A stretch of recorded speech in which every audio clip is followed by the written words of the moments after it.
My name is Terry, and today I'll be analyzing the question, will Wild Rift become the biggest MOBA?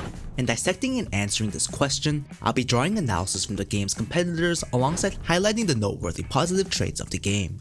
But before we begin, let's have you guys answer this question. Do you think Wild Rift will become the biggest MOBA? Leave your answers down in the comments below. Personally speaking, I think the game definitely will continue to grow bigger and will almost undoubtedly beat the majority of its competitors in due time. As of now, the biggest MOBA is League of Legends PC. League of Legends is a titan in the industry, standing as one of the most popular games ever played, with the biggest esports coverage in all of history. Wild Rift would need to beat out League of Legends PC to be truly deemed as the biggest MOBA, which as it stands right now, is still a far way to go. The game itself has a very solid foundation, with a strong developing team ensuring the game's growth and an active community to continue to support the game. Wild Rift has organically grown into a quite impressive game. It hasn't even been a year since the game's release, the game has already drastically evolved. For those of you looking for more players to play with, be sure to join our Pro Guides Wild Rift Discord. There are tons of players such as yourselves, so what are you waiting for?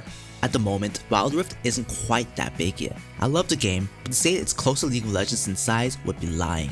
It's definitely popped up in some regions, but it'll be a while longer before it's recognized for the gem that it is for the rest of the world. For those in regions where the game isn't as popular, like the United States, it's easy to assume that Wild Rift isn't ever going to be bigger than League PC. But in my honest, but also hopeful opinion, Wild Rift can surpass League in due time and become the biggest MOBA in existence.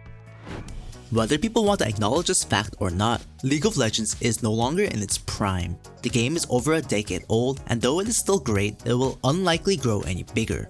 If anything, Riot is doing their best to keep their player base where it is now, which to be fair is still a lot of players. As a whole, League PC has changed a lot, but it's hard to say if the game has realistically improved in the past couple of years. In fact, most would argue League of Legends was much more fun before. Not everything can last forever. Sooner or later, League PC will run out of ways to add onto the game in a way where it's innovative enough to keep the same level of interest. This has already been occurring with very negatively received champion designs like Yuumi. Eventually, though not anytime soon, the game will be overcome by a competitor. We've seen this happen in the past when insanely popular games like Fortnite and Among Us were released. Whatever the case, all I know is that we're in a completely new decade of gaming, and League PC isn't as infallible as it used to be.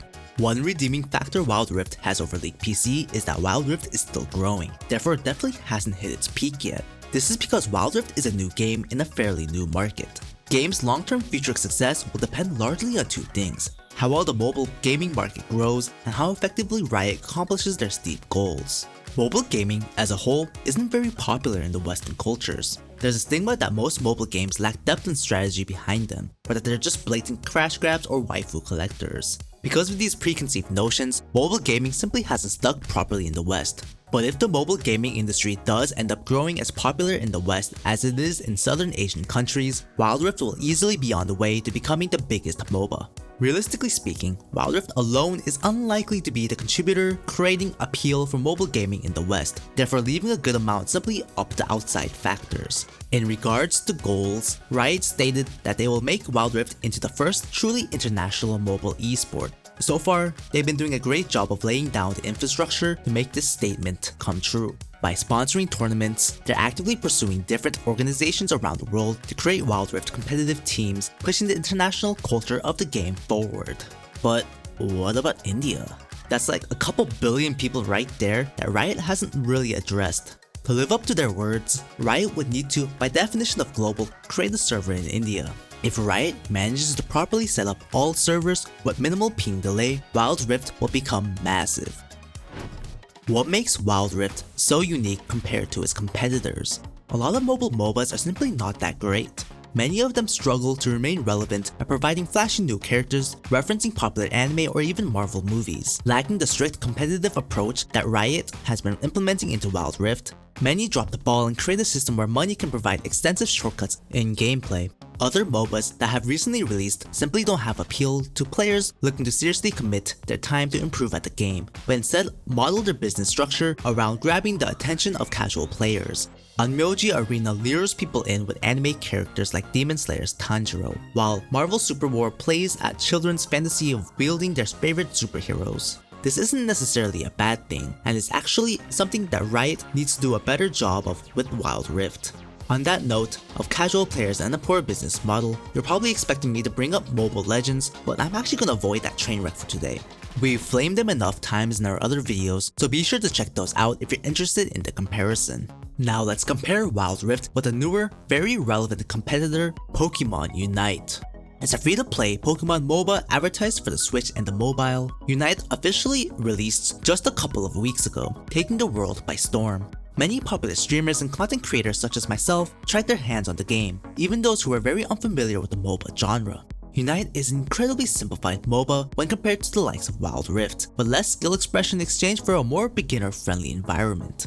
When comparing Wild Rift's release to Pokemon Unite's was definitely bigger, especially in the West where mobile gaming isn't as popular. After all, the game is a Pokemon installment, a franchise older and even more reputable than League of Legends. As iconic as champions like Yasuo and Teemo are in League BC, no champion begins to even hold a candle to Pokemon's glorious yellow electric mouse, Pikachu. The franchise is so famous that no matter how bad the game might be, people are going to play it.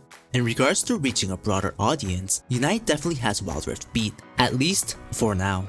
Since they released the MOBA on the Switch first, the game managed to appeal to the console users, therefore making Unite more accessible for players in regions where mobile gaming simply isn't as popular.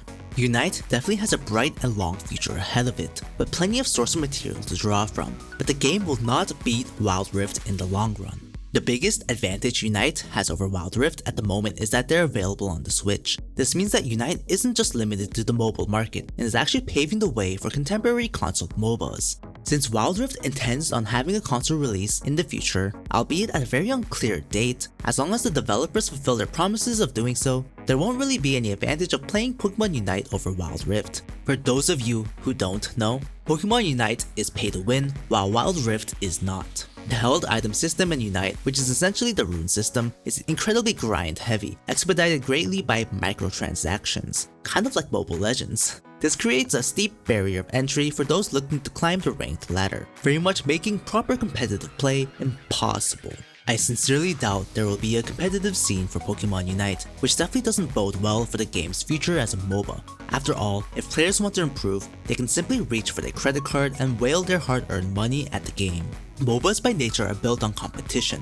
Players come back day after day, addicted to the feeling of victory when emerging triumphant against their opponents. And when they don't experience the victory, some tune into channels like Pro Guides Wild Rift for tips and tricks to improve, so that they may smash their opponents in the next game.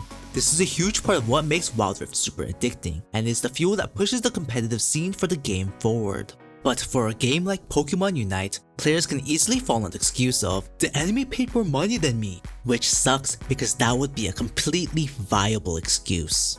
Wild Rift, on the other hand, is brutally honest in reflecting your skills and game knowledge, with no built-in excuse to fall back on. In Wild Rift, if you're stuck in ranked despite playing very regularly, it's because you lack the game knowledge and skills to climb. Players are all given the same variables to work with, and therefore the same opportunity to win. This makes skilled players all the more impressive, allowing them to make a name for themselves and help push the game's community forward. And having notable leaders to look up to in a MOBA is essential for the MOBA to grow. In conclusion, Wild Rift is definitely capable of becoming the biggest MOBA, but whether or not it will become the biggest depends largely on how Riot follows through with their promises of an international esport, alongside how popular mobile gaming will be in the Western regions. Thanks for watching today's video. If you enjoyed the content, be sure to leave a like and subscribe to the channel for everything Wild Rift. Don't forget to address the question of the day in the comments down below. And until next time, stay safe and have fun.